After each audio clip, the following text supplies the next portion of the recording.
And now Hey guys, you what's learn going the on? We're true back lesson of the with a void. Grim Batol plus 10. We are playing Elemental due to the new event from Raider.io, the Break the Meta. And if you don't know what this is, it's basically you have to make up a team of any of the specs on their eligible list, which surprisingly, Elemental was chosen out of the 3 Shaman specs because all 3 specs of Shaman are actually meta. So it's quite impressive in a way. But yeah, so a lot of every class has at least 1 spec they can play. So that's why they chose Elemental, is because it's the least favorite out of all the other specs. Now, when you do this, you get a banner and you have and you have a chance to get like game time and stuff like that. So that's why we did it. And it's kind of fun. But anyways, this is like one of the first times I am playing Elemental, and it's fun. Now I have to play it for Prog and Raid right now due to having too many melee, and I am the one that is able to switch and play as a ranged. But what I noticed is Elemental and Mythic Plus is it's very consistent.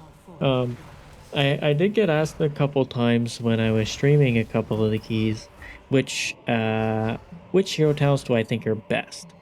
Now, I'm no expert on Elemental. I haven't really played it very much since the changes, and you can see there Chain Lightning does whatever it wants. So it pulled the extra pack, so I go ahead and last and we blow it up. But anyways, what hero talents did I choose? Well, this one I am going with Farseer, and the reason being is because I don't see the pulls being massive. Now, Stormbringer brings a lot of AoE. It's very AoE dependent and like heavy. So the bigger the pack, the more damage you're gonna do, and the better it performs. Whereas Farseer, it just kind of does solid, consistent damage, and it does keep up in a way in AoE content. So honestly, in this dungeon, I think Farseer might be the way to go. And I think possibly in the even higher keys, they do choose Farseer, but I could be wrong. I could be wrong. Um, but it also has great single target to AoE difference. Like the changes are very minimal to get the most out of both. And that's what I like about it, and there's not too much to worry about either. What I found with Stormbringer is I was very AoE dependent and not very much single target dependent. But if you got a group that will pull to your shaman and possibly bring in a bunch of ads onto the boss, you can delete packs like no tomorrow. You can really do some damage. But that's only if you have a team you can kind of trust and not really a pug group. I think if you have your own group, it'll be better. And here I pulled the dragon like a numbnut. So, not being very smart there. We missed a mass tremor, so it's not going well. But from here on out, the rest of the key goes pretty well. But yeah, that's what I noticed. Now, as for which hero talents I would prefer to play, I personally am leaning towards Farseer. I like how much Chain Lightning goes out with the additional ads that you get. It's kind of funny, but also it just feels very smooth and not it like I don't feel there's any real downtime or anything like that, which is, something that I look for in a class where, with Stormbringer, sometimes I hold my Tempest just for, just for packs and stuff like that. Like, if I get it as packs dying, well, I'm gonna hold that, and it kind of feels weird. Whereas in Farseer, you are doing more of a lava burst build where you gotta flame shock everything, and it is a bit annoying, but I think overall I just find it better. And yeah, I don't know. A lot of people still prefer Stormbearer, which is fine, and it makes complete sense. It is definitely a lot of fun. I don't think I have my audio going, but I could be wrong. I can hear some stuff, but not all things. Um, but yeah, it's definitely, I think, a personal choice. I think they're both neck and neck in scenarios. So, but if you are wondering, I think Farseer does lean more towards different poles rather than giant poles and stuff like that. So maybe early on keys you go with Farseer, and later on when your tank is pulling massive, you go with Stormbearer. It's hard to say. But yeah, that's been my experience. And in single target, it performs very well. Obviously, I didn't start with Ascendance on this fight, so it didn't really pick up very well. But you will see that I do catch up pretty quick as the key goes on. And in the boss fights, especially, like here, I get an Ascendance proc and start blasting. It's definitely a lot of fun, but it is very setup oriented, which does kind of suck in a way. But on a better note, at the end of the key, I finally got my Scarden's Grace, which is awesome. I didn't think I was going to get that, but I did, thankfully, because oh, I've been trying for so long and I never got it.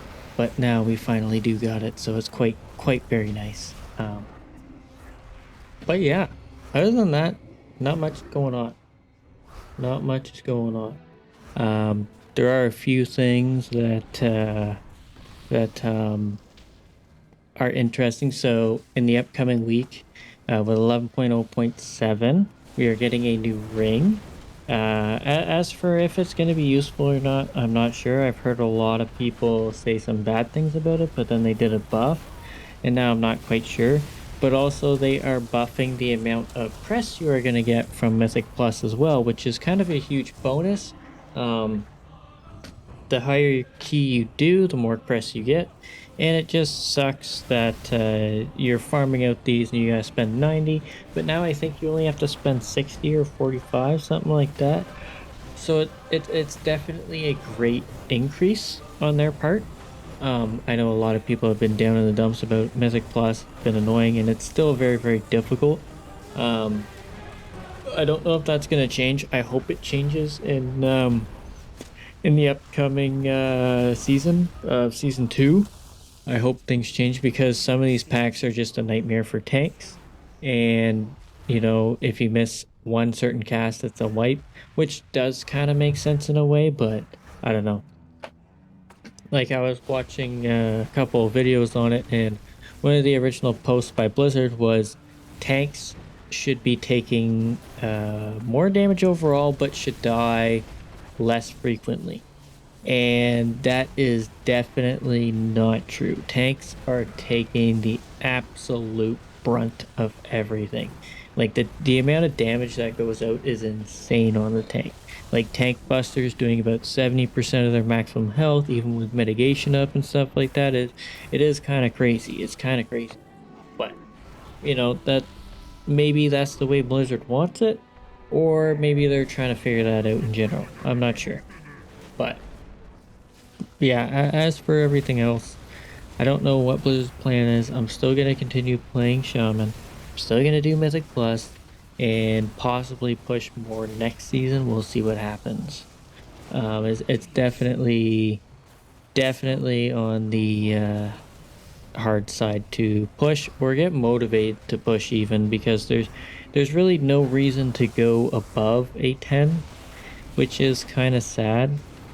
There's no extra title, well, other than going for rank 1, but I don't ever want to do that. But there's no cosmetic or anything for pushing past, which I think they could do like a mount or something. You know, once you get all your 10s done, if you can get to all 15s or something, you get like a new mount. Rather than IO or whatever, it's just get to 15s, all keys done 15, you get a mount. And that'd be something cool. I don't know. That's just a thought, give the incentive to push. Give us something. Or maybe a new transmog or for each class, or just a recolor of the current season. So that way you're not looking at the same as the Raiders and stuff like that. I don't know. But just something to give us that will incentivize pushing. Because right now, the only reason to push is for a rank 1 title, and that's going up to, I think, 19, a plus 19 right now, which is kind of insane. And they are going for like, you get one shot just in general or something like that, I think. It's I honestly don't know how they do it, but it's crazy. It's absolutely crazy. But anyways, guys, that is going to be it for my commentary. I hope you continue enjoying the Mythic Plus. I know it's been a bit of a downside, but coming in the new weeks, I think it's going to get so much better. But once the new ring releases, I will do my best to figure out what's the best for it and how it changes enhance or whatever, or elemental, whichever it's going to be. We'll see what happens with it. But anyways, thanks so much for watching. Hope you enjoyed so far, and I hope you enjoy the rest of the video as well. And I hope you have a great rest of your day. Laters!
stone to call forth the darkness.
stone,